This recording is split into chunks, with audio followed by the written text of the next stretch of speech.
Hi, welcome to another Guns Contractors video. Today I have got the privilege of trying out the HawkFawk crusher bucket.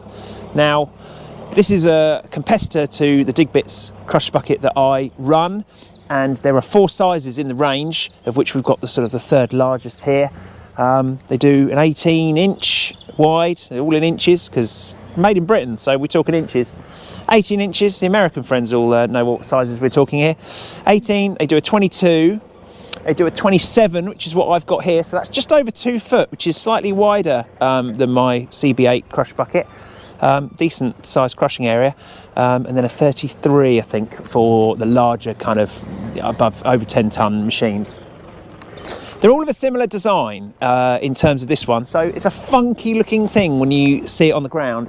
It's a really odd profile, but actually when you're using it, it kind of makes quite a bit of sense actually. So I'll talk you through some of the features and some of the things I've found about this. We've been running it for, giving it a good sort of 35-40 minutes of crushing, and I've got a decent sized pile next to me. So I'll run through my thoughts of how I found it to use, what I think could be better, where the advantages are, and there are a couple of disadvantages with this design as well. So yeah, really depends what you're looking to get out of your crusher bucket. Anyway, I'll run you through some of the features of this one.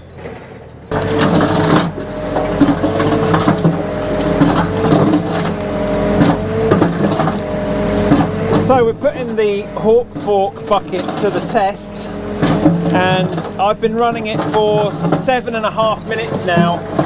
I started the stopwatch when I started crushing, and you can see I've already got probably nearly a bulk bag's worth of material on the floor. So it's running very fast on this machine. You could argue maybe that's the single ram. You know, there is less oil required, of course, over the twin ram designs. They have angled it up in a bit of a strange location, which, to be honest, makes the bucket look very odd and has got a bit of a funky kind of back end to it. But obviously that ram is getting the pressure where it needs to, and yeah, speed-wise I'm running less revs than I have done with my BAV bucket, and yeah, very quite impressive return on the jaw. It obviously has its own recycling or reciprocal valve in it, so all I have to do is press my foot down on the pedal, and that'll just cycle, so I'm not having to sort of do any repeat. You run it in single acting, and yeah, you know, it's not actually too onerous to use particularly. Exactly the same as my other crush bucket as well. It's got a kind of interesting geometry to dig with, because as I say, it's that strange shape. It's actually not too bad to get material in. Probably helped by the fact that the jaw width is just that bit bigger, which is 28 inches, I think, this particular model. As I say, they do four models really, depending on the size of your machine. But it's certainly processing this gear rather quickly. Haven't tried any hard big lumps of concrete yet. A lot of this is demolition rubbish, rubble. So it's bricks, it's blocks, it's smaller bits of concrete. But I have got a couple of bigger bits of concrete saved up for it to really try. So let's see how she does on them when I see if I can get one of those in the jaw in a minute. So far, I have to say, impressed. I'm going to put some time on this, and we're going to see just how quickly she'll process material. Because let's face it, at the end of the day, that is the limiting factor with these crusher buckets. You know, depending on where you are in the country, material is getting fiercely expensive now, and yeah, you know, for me, where I am in Hampshire, I've got material at, well, it's £15 a tonne to get rid of even clean hardcore, and that's a much cheaper rate than we pay for, you know, traditional muck away. But yeah, it's upwards of £30 a tonne to bring back in, even recycled rubble as this is. Now the question will also be, when we put some more material through it, you know, what is the kind of quality through this bucket? Because it's all very well crushing it, and it is doing that, but you need a blend of fines, and you need some larger stuff, and I'll talk a bit about, you know, the advantages and maybe the disadvantages as well of this type of bucket. But of course it really depends on the sort of material that you're looking to produce. See, I don't want that block getting stuck at the back there. That's the key to all of this. Got that bit of hardcore block. There it goes. I mean, one of the good things of this bucket is that very open design is very good for staying clean, you know, and that material can fall out the bottom of that bucket, and you can also see into it over the top of the jaw from the cab, which is a feature. I've already had an issue with my BAV where some material got over the top of the jaw and caused some untoward damage. In fact, in very much the same way as this is here. You see you've got that block there. You don't really want that up there, but because you can see that, difficult to show on camera, but because you can see that from the cab here, you can see, you know, what's behind that jaw, which you just can't really see on my BAV as well. So definitely something I've realised here initially is that more open design is welcome, because you're going to fill that jaw up. You want to get maximum productivity out of it, and it's easy to overfill really, and then it ends up squeezing all the material out the top, and some of it of course can go over the top of the jaw and potentially cause issues with that ram, etc. But the fact that you can see, you know, you can see up the back there, and you know, from the cab, I think it's much easier then to manage that, and you'll get a feel for kind of how much material you want to put in the bucket every pass. But yeah, so far I'm fairly impressed with it. I think we'll look at the quality of materials coming out the bottom in a minute. But yeah, just want to get some time on it and see, really see how much we can get. Maybe half an hour or something, you know, of actual run time, and just to get a feel for productivity, because that's key with all of these machines. So yeah, I'll come back to you in half hour, see how we get on.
So HawkFawk, UK made, which is always nice. Like to promote a bit of UK manufacturing, and it's a very simple design.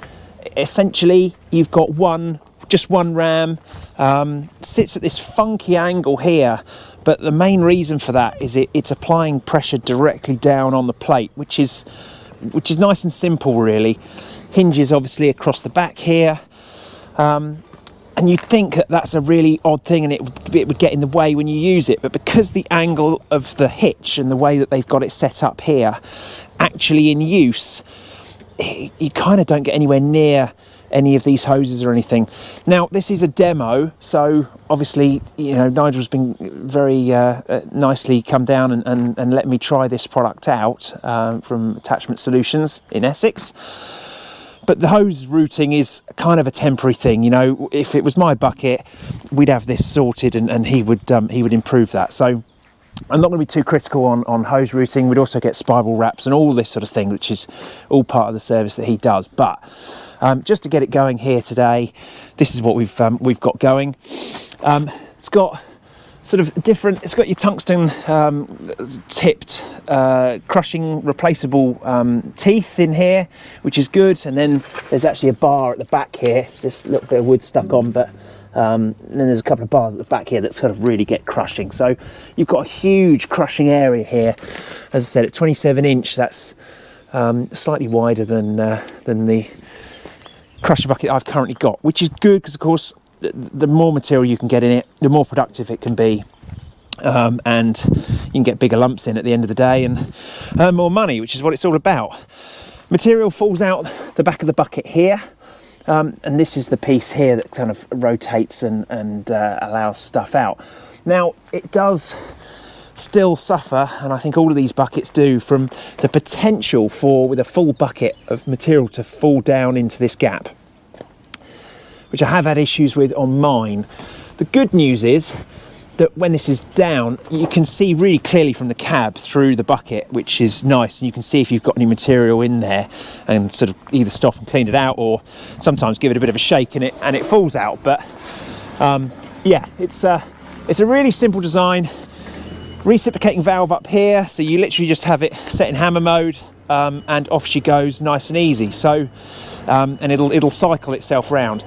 I found it's really quite quick, very fast on the turnaround, which is good, and therefore it gets through the material pretty quickly. This is the kind of gear I've been crushing. I riddled it out of this stuff here, so I've got a decent amount of stuff here that we've been working, and this is the pile as you see it for. That's 35 minutes of crushing, which I think is not far off 5 ton, I'd say. Has bled into here a bit. I mean, of that material, it's not the hardest concrete. There's a lot of just brick rubble and stuff in it. But you could quite easily, I think, get sort of 8-9 ton an hour out of that, I would think. You know, you just keep going at it. It's not too bad at all. So very productive. Round here, with costs of aggregate as they are, cost me £15 a ton now to get rid of this stuff, if I, you know, even with it as it is there. So if it's that expensive to get rid of, I'm paying upwards of £30 odd a ton to bring it back, and it looks like this. So I'm at about £45 a ton, and if I can put it through a bucket and recycle it and essentially come up with a very usable product, which we've got here, of sort of 6F2 size, then, you know, why wouldn't you? You can earn upwards of £200 an hour very easily. And I mean, at 8 ton, you're at 300 and something pound. I'm not that quick on the calculator in my head, but I think it's a very usable product. We've crushed a few fence posts, which is why there's a little bit of metal in it, which I'll pull out now. But otherwise, you know, really good. It's got a bit of finer material, it's got some lumpier stuff. Only thing I'd say is you do get a bit of, like, where it's crushed it down to thickness, but that's obviously an oversized piece, but it's sort of fitted through the jaw. You do get a little bit of that going on, but overall I think the quality is very good of this crush. Now, the disadvantage with this type of bucket is that you don't have well, you can get a piece that goes in here to crush smaller material, so that is possible, and that is an extra on this particular thing. But because you've got the smooth floor here, you don't have that griddle that I've got in the Dig Bits crusher bucket, and therefore the ability to kind of crush finer material. This will do a little bit finer than what it's done here, but it won't crush it to like type 1 size. So I guess it really is horses for courses. If speed is important to all of us, speed, but the type of material that you can get from this bucket, I would say, would be a coarser kind of material, but it does deal with it very well with that smooth bottom. You know, there's not too much of the mud or anything that's a bit dirty collects in there. It deals with a dirtier, larger product pretty well. Cycle times, as I say, are quick. I did feel like it could almost do with turning the pressure up a little bit more to me, you know, so that it almost backed off a little bit too quickly. When you have a lot of material in there, it won't do a full pass every time. It'll kind of hit a resistance and then back off. That's set in this valve. That's set up right for this machine, but you know, you just feel like it could have given a bit more bite, and I think my Dig Bits one possibly does. It's only a feeling though. I haven't had a test gauge on this, so just how it feels to sort of drive. But otherwise, I'm really impressed with it, and you've got to say that at the price of this, as you see it here, top hat, hoses, you know, ready to go on your machine, £8,000 plus the VAT. That's very, very competitive compared to the Dig Bits one. You know, really, probably would have done me, this bucket, very well. I did go with Dig Bits for several reasons. So I like the fact that I've got me selectable size, so I can crush smaller material and I can crush bigger. I know this potentially would do that as well, but I don't think it would do it as well as the Dig Bits bucket does. The Dig Bits bucket tucks up nicer in my backhoe. This does stick out a bit. I'll put a picture up how that looks in a minute.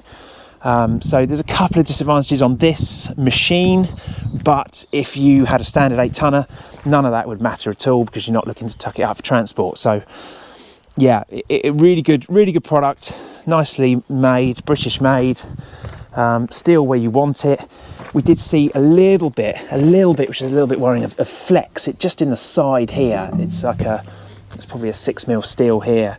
It's fine at the front. They've got an extra thicker bit of cutting edge, but just like this plate here, it does bulge a little bit when you really fill her up. But it wasn't the whole bucket like parallelogramming or anything, but just small things you notice when you use it. But for the money, and there's plenty of these out there that have been out there for several years, it's just, they haven't really been very well advertised.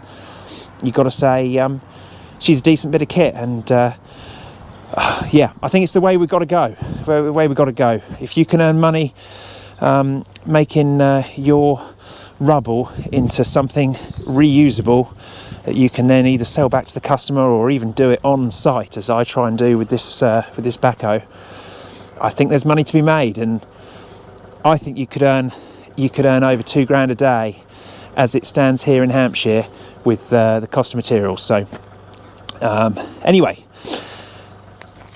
that's been my thoughts on the HawkFawk. It's been very nice of Nigel from Attachment Solutions to bring this down for me to have a play with today. He's seen that I'd had my other bucket, and you know, thought that I would be good to compare against, because obviously I've used a competitor. So fair play to him, putting his money where his mouth is and bringing it down. Very good, decent product that. And yeah, if I had the right job for it, I would have bought one of them, no problem. Anyway, if you got any other questions on it, please hit us up in the comments. Nigel is an expert in fixing breakers particularly, and in fact I bought my we've done some business together a long time ago. He bought my rammer breaker off him probably 8 or 9 years ago now, so getting on. But he is the expert in breakers, also a rotor tilt dealer, does digger, auger attachments, etc. And yeah, probably several other things. Gyrostar screening buckets, I've got some parts off him for mine. So decent guy, based over in Colchester for Attachment Solutions Limited. So anyway, thanks a lot. This is the HawkFawk. I'm Ollie Guns. Thanks.